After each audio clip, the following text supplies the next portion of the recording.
Baik, bismillahirrahmanirrahim. Assalamualaikum warahmatullahi wabarakatuh. Jumpa lagi di kanal YouTube saya, Noto Susanto. Kali ini saya akan mempresentasikan yaitu terkait dengan rencana penelitian saya terkait dengan sekaligus tugas mata kuliah Metodologi Penelitian Teknologi Informasi atau MPTI sebagai tugas ujian akhir semester di mana saya kuliah yaitu di Universitas Cyber Asia dengan program studi informatika yang diampu oleh beliau Bapak Riyad Zahara, SSI MT.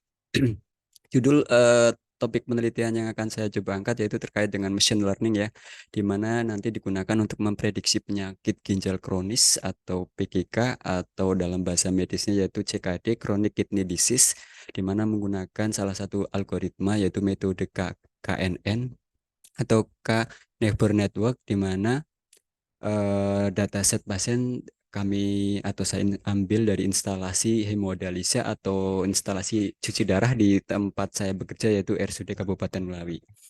Nah, latar belakang dari penelitian ini tentunya nanti akan saya bacakan, tapi terlebih dahulu saya akan bacakan isi dari isi dari presentasi saya. Itu pertama tentang tema dan judul penelitian, yang kedua jurnal yang akan saya pakai yaitu sekitar 15 baik jurnal internasional maupun nasional.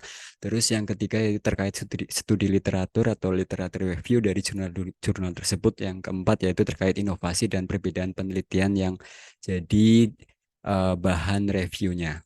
Nah, untuk latar belakang kenapa saya mengambil penelitian terkait dengan judul ini yaitu berkenaan dengan penyakit gagal ginjal kronis atau PGK adalah bila ginjal mengalami penurunan fungsi laju filtrasi atau penyaringan oleh salah satu bagian organ ginjal yaitu glomerulus dengan nilai di bawah 60 ml per menit atau 1,73 meter persegi ya, dengan atau tanpa kerusakan ginjal. Ini berdasarkan NKF DOQI 2002. Terus penyakit ginjal kronis di dunia saat ini mengalami peningkatan dan menjadi masalah kesehatan serius, di mana hasil penelitian Global Burden of Disease tahun 2010 menyebutkan bahwasanya penyakit ginjal kronis merupakan penyebab kematian peringkat nomor 27 di dunia pada tahun 1990 dan terus meningkat menjadi urutan ke-18 pada tahun 2010. Nah, latar belakang itu juga menjadi dasar saya tertarik untuk mengangkat topik ini, di mana RSUD Kabupaten Melawi atau saya inisial M memiliki layanan unggulan, salah satunya yaitu pelayanan cuci darah atau hemodialisa khususnya untuk pasien dengan pengidap diagnosa CKD atau Chronic Kidney Disease atau nama lainnya penyakit gagal ginjal kronis ya, di mana berdasarkan observasi awal atau studi pendahuluan diambil data periode 7 bulan terakhir yaitu 1 Januari tahun ini hingga 31 Juli 2023 dari rekam medis elektronik yang ada di Sistem Informasi Manajemen Rumah Sakit atau SIMRS di RSUD Kabupaten Melawi terdapat 819 pasien berdasarkan nomor rawat. Ini dataset yang saya ambil ya, di mana di dalamnya termuat ada 25 fitur data pendukung yang menjadi dasar apakah pasien didiagnosa dia CKD atau chronic kidney disease atau tidak. Nah, penelitian ini senada dengan penelitian lain yaitu dalam penelitiannya Yunus W tahun 2018 menyebutkan bahwa dia penelitian tersebut melakukan analisis dengan pendekatan ilmu data science dengan metode KNN, di mana diperoleh model terbaik pada Canires Neighbor pada parameter K1 dengan tingkat akurasi tertinggi yaitu 78,75%, sedangkan menambahkan metode PSO didapatkan hasil dengan tingkat akurasi 97,25%. Dari tingkat akurasi yang diperoleh, metode KNN plus PSO sebagai algoritma ini ya optimisasinya terbukti lebih baik digunakan untuk memprediksi penyakit ginjal kronik. Nah, dari latar belakang tersebut, saya sebagai peneliti tertarik untuk memprediksi penyakit ginjal menggunakan metode KNN, di mana dataset diambil dari rekam medis elektronik pasien di instalasi cuci darah atau hemodialisa di RSUD Kabupaten Melawi. Nah, untuk 15 jurnal yang coba saya angkat adalah sebagai berikut. Di sini ada yang pertama yaitu untuk Yunus W, di mana dia mengangkat judul algoritma Canary-Sneider berbasis particle swarm optimization atau PSO ya, untuk prediksi penyakit ginjal kronik. Terus yang kedua yaitu Rizal M dan kawan-kawan tahun 2023, yaitu tentang optimasi algoritma naive Bayes menggunakan forward selection untuk klasifikasi penyakit ginjal kronis juga. Selanjutnya yaitu Amalia H 2018 terkait perbandingan metode data mining SVM dan NN untuk klasifikasi penyakit ginjal kronis. Terus yang keempat, Rifki dan kawan-kawan tahun 2022 dengan judul Optimasi Random Forest untuk diagnosis penyakit ginjal kronik menggunakan particle swarm optimization atau PSO juga. Terus Yulianti dengan judul Implementasi Seleksi Atribut pada Algoritma C4.5 menggunakan Particle Swarm Optimization juga untuk prediksi penyakit ginjal kronis. Terus yang keenam yaitu Hermawan K dan kawan-kawan 2023 yaitu analisa data mining untuk prediksi penyakit ginjal kronik dengan algoritma regresi linear. Selanjutnya jurnal yang ketujuh yaitu terkait Maulana F tahun 2022 di mana topiknya yaitu dengan judul klasifikasi penyakit ginjal menggunakan metode Cummins berdasarkan ranking parameter. Selanjutnya untuk yang jurnal ke-18 Ansori dengan judul prediksi gagal ginjal kronik menggunakan Improve C4.5. Ini algoritmanya ya. Terus yang ke-9 Sitorus di mana dia ngambil judul klasifikasi pengobatan pasien gagal ginjal kronik atau chronic kidney disease ya, dengan menggunakan watershed dan support factor SVM ya. Terus yang ke-10 yaitu WCNMM, ini dari jurnal internasional WCNMM dan kawan-kawan ya, dengan mengambil judul yaitu Analyze of the Performance of Feature Optimization Technique for the Diagnosis of Machine Learning Based Chronic Kidney Disease tahun 2022. Terus Kinji dan kawan-kawan ya, ini mengambil topik Machine Learning Methodology for Diagnosis Chronic Kidney Disease pada tahun 2019. Terus yang jurnal internasional juga yaitu Tekale dan kawan-kawan tahun 2018 dengan topik Predictive of Chronic Kidney Disease Using Machine Learning Algorithm, di mana ini dimuat dalam International Journal of Advanced Research in Computer and Communication Engineering. Untuk yang 13 masih jurnal internasional yaitu Subashi dan kawan-kawan tahun 2017, di mana ngambil topik diagnosis of chronic kidney disease by using random forest in CMBBH. CMBABAH. Terus yang jurnal ke-14 juga dengan peneliti yaitu Al-Mashud dan Ward TE tahun 2019 dengan judul Detection of Chronic Kidney Disease Using Machine Learning Algorithm with Least Number of Predictor. Terus yang jurnal ke-15 masih jurnal internasional yaitu Alijaf dan kawan-kawan. Ini pada tahun 2018 dengan judul atau topik yaitu terkait Early Prediction of Chronic Kidney Disease Using Machine Learning Supported by Predictive Analytics. Itu 15 jurnal yang jadi dasar penelitian yang akan saya gunakan. Untuk selanjutnya yaitu literatur review, di mana untuk Hossein M dan kawan-kawan dengan judul Analysis Profound Feature Optimization Technique for the Disease of Machine Learning Based Chronic Disease. Nanti saya ada 5 ya jurnal yang saya review, di mana penelitian ini menggunakan model ensemble disusun dengan 5 pengklasifikasian. Terus 3 jenis optimasi fitur yaitu kepentingan fitur, pengurangan fitur, dan pemilihan fitur, di mana untuk setiap pendekatan 2 teknik yang paling mahir dianalisis dengan model ensemble model ya. Terus hasil penelitian berdasarkan analisis mendapatkan teknik optimasi fitur yang disebut Linear Discrimination Analysis atau LDA. Hasil paling luar biasa dari akurasi yaitu 99,5% dengan menggunakan validasi silang hasilnya 10 kali lipat. Hasil penelitian ini menunjukkan efisiensi optimasi fitur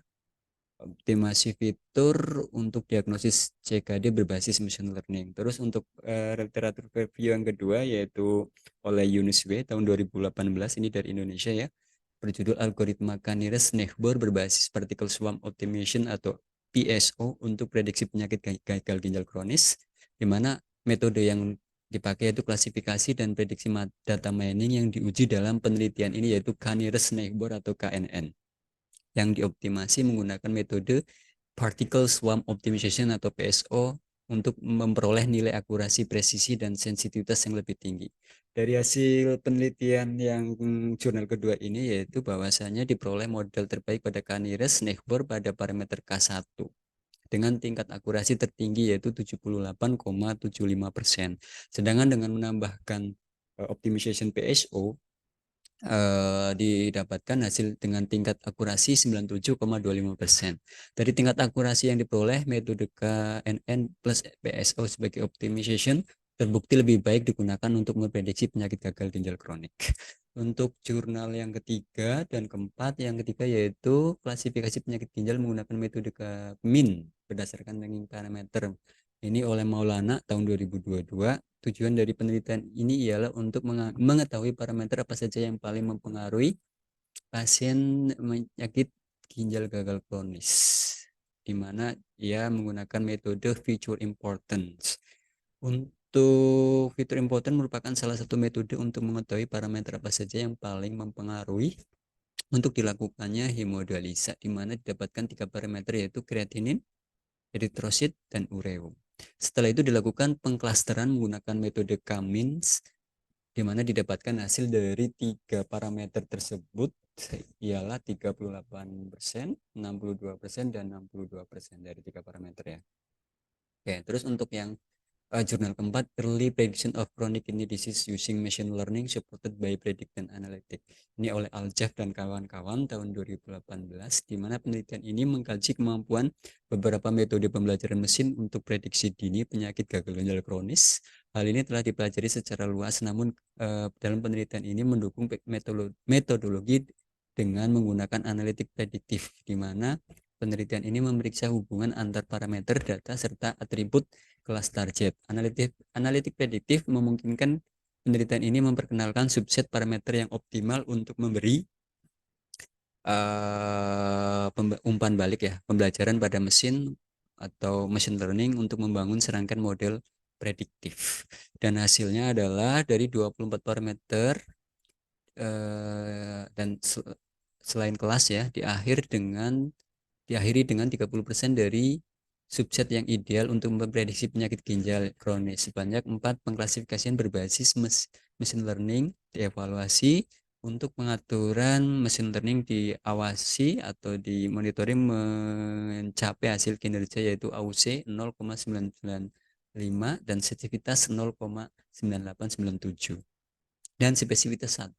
Prosedur eksperimental menyimpulkan bahwa kemajuan dalam pembelajaran mesin learning dengan bantuan analitik prediktif mewakili pengaturan yang menjanjikan untuk mengenali solusi yang cerdas yang pada gilirannya membuktikan kemampuan prediktif dalam domain penyakit ginjal gagal kronis. Nah, yang terakhir yaitu machine learning methodology for diagnostic chronic kidney disease oleh Kinje dan kawan-kawan pada tahun 2019, di mana penelitian ini mengusulkan metodologi pembelajaran mesin atau machine learning untuk mendiagnosis CKD, di mana data yang dalam diambil ini dari uji ya, kemudian inputasi menggunakan KNN digunakan untuk mengisi nilai yang hilang. Terus nilai yang hilang ini biasanya terlihat dalam situasi medis kehidupan yang karena pasien mungkin melewatkan beberapa pengukuran karena beberapa alasan. Uh, setelah secara efektif mengisi kumpulan data yang tidak lengkap, 6 algoritma pembelajaran machine learning atau machine learning ya, yaitu regresi logistik, random forest, terus SPM, terus neighbor nearest neighbor, dan naive Bayes, dan jaringan saraf buatan ya, untuk membuat model dalam penelitian ini. Di antara model pembelajaran mesin atau random atau machine learning ini random forest yang paling kinerjanya terbaik, yaitu akurasinya 99,75%. Nah, ini untuk literatur review dari jurnal yang kelima. Oh iya, ini ada tambahan ya. Untuk regresi logistik dan random forest menggunakan Perceptron dapat mencapai akurasi 99,83%. Jadi ada optimization-nya ya. Oke, dalam memprediksi. Selanjutnya nilai inovasi dari kelima jurnal tersebut. Yang pertama yaitu dari berdasarkan semua analisis tersebut, penelitian didapatkan teknik optimasi fitur yang disebut Linear Discrimination Analysis atau LDA, yaitu memberikan hasil paling luar biasa, akurasinya 99,5% dengan menggunakan validasi silang 10 kali lipat. Di mana penelitian yang pertama ini dia mampu menunjukkan efisiensi optimasi fitur diagnosis chronic kidney disease berbasis machine learning. Terus inovasi yang kedua yaitu hasil penelitian ya, dengan model Kanir-Snehberg dengan parameter K1, di mana tingkat akurasi tertinggi yaitu 78,75%, sedangkan ditambah dengan optimization PSO, metode PSO didapatkan hasil tingkat akurasi yang lebih meningkat yaitu 97,25%. Dan tingkat akurasi yang diperoleh disimpulkan bahwasanya metode KNN dan PSO terbukti lebih baik digunakan memprediksi penyakit gagal ginjal kronis. Untuk yang ketiga yaitu dia menggunakan metode feature important, merupakan salah satu metode untuk mengetahui parameter apa saja yang paling mempengaruhi untuk dilakukan hemodialisa, di mana didapatkan tiga parameter yaitu kreatinin, eritrosit, ureum. Nah, dari hasil tiga parameter tersebut diperoleh yaitu yang kreatinin 38%, yang eritrosit 62%, dan ureum 62%. Untuk jurnal yang keempat, analitik prediktif memungkinkan untuk memperkenalkan subset parameter yang optimal untuk memberi umpan pada machine learning ya dalam membangun serangkaian model prediktif. Dari 24 parameter atribut kelas tidak selain atribut kelas diakhiri dengan 30% dari subset yang ideal dalam memprediksi penyakit gagal ginjal kronis, di mana sebanyak 4 pengklasifikasian berbasis pembelajaran machine learning. Dalam pengaturan pembelajaran diawasi mencapai hasil kinerja tertinggi dengan nilai AUC yaitu 0,995 dan sensitivitas 0,9897 dan spesifitasnya 1. Terus yang jurnal terakhir yaitu model pembelajaran machine learning dengan random forest mencapai kinerja terbaik dengan akurasi diagnosis 99,75% dengan ini apa namanya? Menganalisis regresi logistik dan random forest dengan menggunakan perceptron ya sebagai optimalisasinya dapat mencapai akurasi rata-rata 99,83% setelah 10 kali simulasi. Nah, demikian ya presentasi dari saya dengan rencana penelitian saya dengan judul Machine Learning digunakan dalam memprediksi penyakit gagal ginjal kronis atau penyakit atau chronic kidney disease di instalasi cuci darah atau hemodialisa di RSUD Kabupaten Melawi. Semoga ini bisa jadi pembelajaran bagi saya dan bagi teman-teman yang menyimak. Demikian presentasi saya ucapkan terima kasih. Assalamualaikum warahmatullahi wabarakatuh.